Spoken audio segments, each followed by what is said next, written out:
Assalamualaikum warahmatullahi wabarakatuh. Perkenalkan, nama Dimas Satria dari kelas 2B Prodi Sarjana Terapan Keperawatan dan Profesi Nurse Poltekkes Kemenkes Bengkulu. Dan kali ini saya akan menjelaskan tentang identifikasi pasien.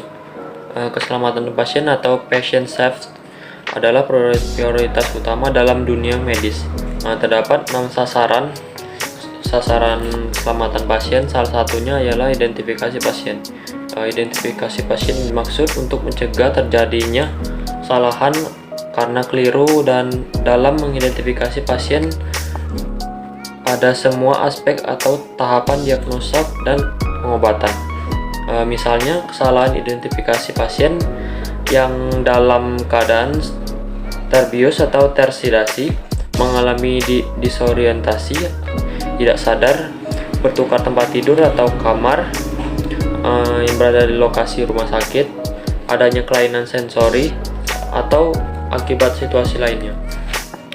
Adapun identifikasi pasien yang bertujuan untuk identifikasi pasien sebagai individu yang akan menerima pelayanan atau pengobatan. Yang kedua adalah identifikasi terhadap kesesuaian pelayanan atau pengobatan yang akan diberikan pada individu.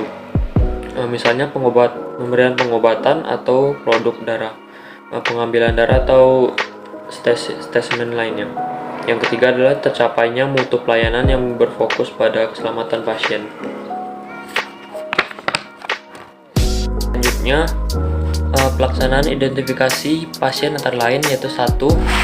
Pasien diidentifikasi menggunakan 2 identitas, tidak boleh menggunakan nomor kamar atau lokasi pasien. Yang kedua adalah pasien diidentifikasi sebelum pemberian obat, darah atau produk darah.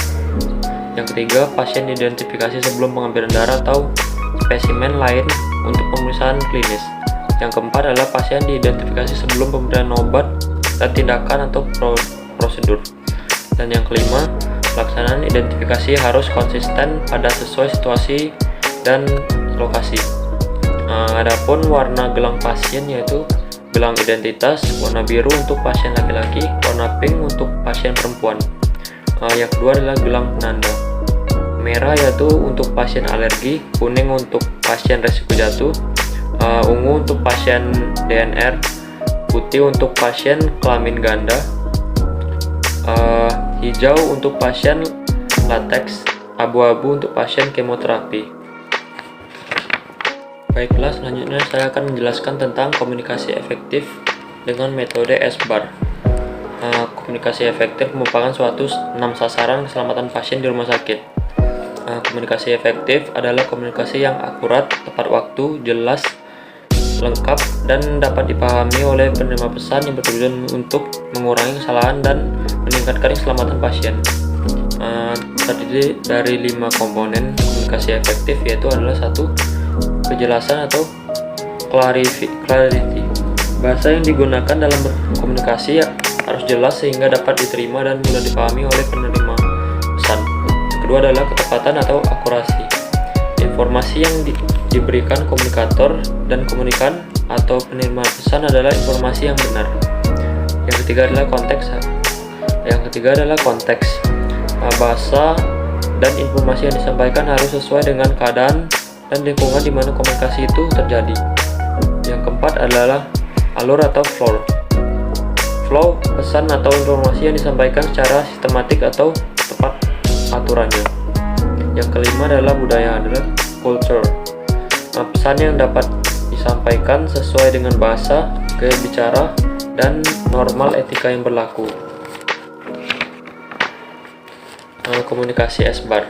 Komunikasi SBAR merupakan suatu komunikasi yang diberikan secara logis, terorganisir, dan meningkatkan proses komunikasi untuk memastikan keselamatan pasien. Komunikasi SBAR dilakukan pada serah terima pasien, antar switch perawat, perpindahan pasien antar unit kerja. Yang kedua adalah saat petugas melaporkan kondisi pasien ke dokter penanggung jawab pasien atau DPJP mengenai kondisi pasien yang kritis, pemeriksaan penunjang, dan hasil nilai kritis kondisi pasien yang dapat pengobatan dan memerlukan pengawasan khusus, dan kondisi pasien yang memerlukan monitoring ketat. Unsur-unsur di S-bar itu adalah 1. S situation, melaporkan kondisi terkini pasien untuk meliputi nama, umur, lokasi, masalah yang ingin disampaikan, tanda vital pasien, dan kekhawatiran petugas terhadap kondisi pasien. Yang kedua adalah background. B. Menyampaikan latar belakang atau masalah pasien sebelumnya, alergi pasien, dan obat-obatan atau cairan infus yang diberikan oleh pasien, dan hasil laboratorium atau pemeriksaan yang mendukung. A. Assessment, menyampaikan penilaian terhadap kondisi pasien dengan menyampaikan atau kemungkinan masalah saat ini. Misalnya pada masalah pernapasan, gangguan perfusi, dan lainnya.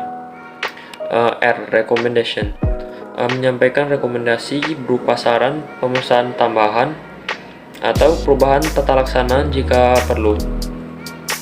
Ini adalah salah satu contoh komunikasi efektif metode S-bar pada surat terima atau SWIFT dinas. Pada S-nya adalah anak D usia 5 tahun didiagnosa GEA, BAB lebih dari 6 kali per hari. Masalah keperawatan diare, resiko defisit cairan, dan gangguan integritas kulit. B-nya perawatan 2 hari, BAB masih cair, terpasang infus cair, LB 50 cc per jam. Hasil pemeriksaan laboratorium Locreus 50 UL, HB-nya 10,2 gram per DL. A. Assessment-nya adalah kesadaran kompasmitis, frekuensi nadi 84 kali per menit, pernapasan adalah 24 kali per menit, suhunya 37,2 derajat Celcius, dan ibu pasien mengatakan BAB anak masih cair, frekuensi cair 4 kali per menit dalam 24 jam, anak terasa lemas, muntah tidak ada, membran mukosa kering, urin dalam 6 jam 50 cc atau 500 cc, kulit diarea perineal tampak masih merah, masalah diare dan gangguan integritas kulit masih belum teratasi, resiko defisit cairan. Adalah R-nya, yaitu monitoring frekuensi dan konsistensi feses, pantau balance cairan, dan tanda dehidrasi yang dilakukan perawatan perianal. Baiklah, itu adalah penjelasan dari saya, yaitu tentang identifikasi pasien dan komunikasi S-bar. Terima kasih. Wassalamualaikum warahmatullahi wabarakatuh.